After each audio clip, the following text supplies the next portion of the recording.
Macmillan Audio presents Instructions for a Funeral by David Means, narrated for you by David Vries.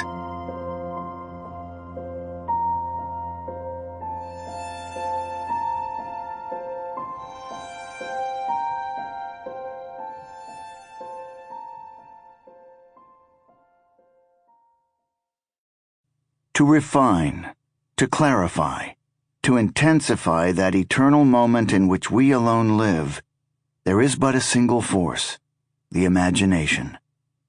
William Carlos Williams, Spring and All. Confessions. The Work. I've been writing stories for 30 years now, many published, others not published, but trashed, put to bed, dead in the water, so to speak, lost to me, to eternity, or whatever.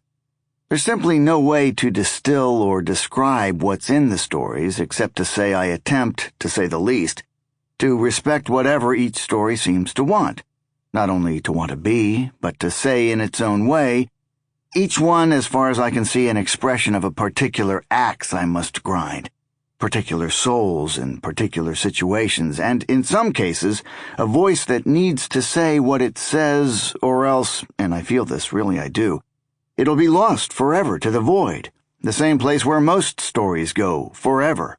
The real stories of men and women who lived lives, quiet desperation, and then died, gone forever into eternity, so to speak. It's a gut feeling, a need to reveal something and to pin it down forever, and it involves a lot of revision, fixing mistakes and covering tracks and making amends with the material itself, so that what comes out in the vision is clarified, sharpened, and made clear, to me at least, if not to the reader, who might or might not get what I want, and most certainly will get something I didn't know they'd get. That's the best part, knowing that you'll be betrayed by the reader, so to speak, no matter what you do, no matter what kind of care you take with the work.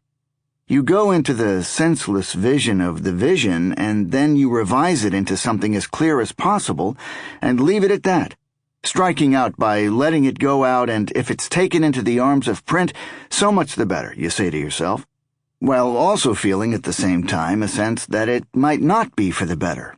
In other words, it might fail you and the reader, and pin your name in the air overhead above the story for a few days or years or 100 or more, only to find its way into the void of eternity, so to speak, lost and gone.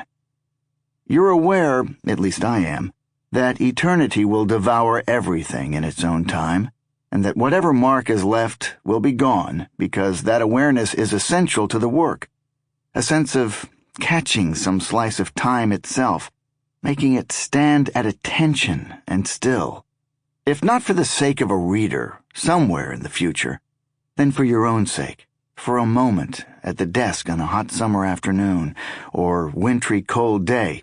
It does matter, while also knowing it doesn't matter one iota, really, because the persistent nature of time in relation to life is one of consumption, of time consuming life to bone, ash, dust to dust and all that, so to speak. But for one eternal moment, the work might or might not live in the fire of neurons brain to brain, in the soft silence again of time, and then fade, or rather fall into nothing. Violence. You'd better know what it is, really know, inside your flesh before you venture in there. And if you're making a story around some violent act, just because that's the central concern, or the thing your imagination latches onto, or you want to find a bridge between your inner life and the culture, which, of course, is most certainly violent, then you're doomed, because you're trivializing the violence by turning it into a useful tool. And no matter what, the violence you create will supersede the situation, the human situation. And though the human situation might be irredeemably bleak in the story, in life it is always surrounded by landscape or people who seemingly against their will provide symbolic grace. Sample complete. Ready to continue?